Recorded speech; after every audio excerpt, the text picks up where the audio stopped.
塑膠嘅分解速度咧，可能需要1000年咁耐。即使變成細微嘅碎片，大自然都無法吸收。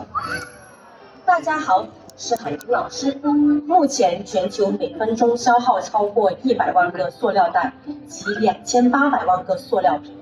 2800萬是什麼概念？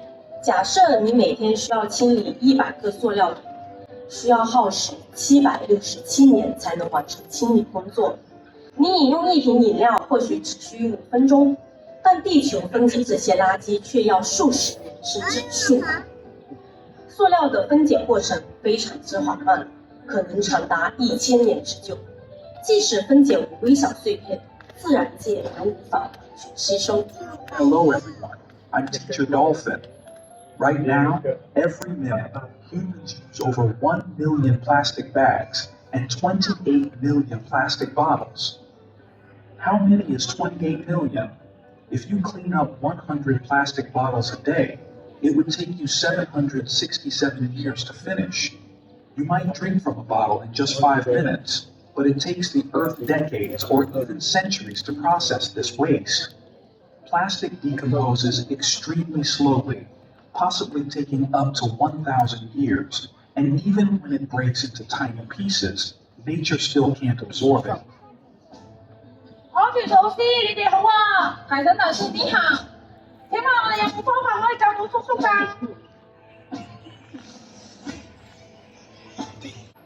？OK， 明白晒。海豚老師話：如果救翻你哋嘅叔叔，我哋就要一齊學識幾句嘅魔法咒語。大家可唔可以同我一齊學啊？大家可以一起做魔法咒語，叫佢問叔叔好不好？好。好，海豚老師，第一句魔法咒語係知道。第一句魔法咒語係識得揀，識得揀咩啊？選什麼？我哋要選用循環再造物料同生物可分解嘅塑膠製品。明白了，要選循環再生產料和生物可電解塑料。好，咁第二句咧？第二句魔法咒語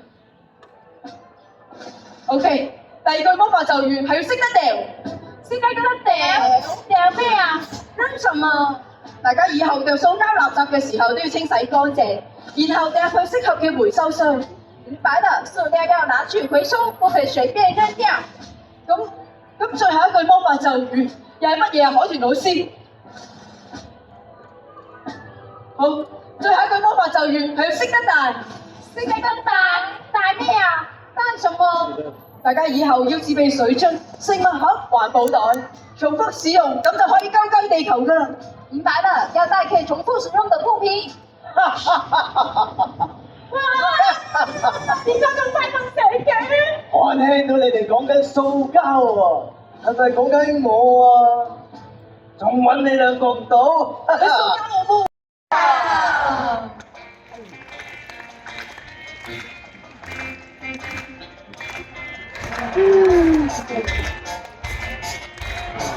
你們家出現啦！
希望大家能透過我哋學識保護海洋啊！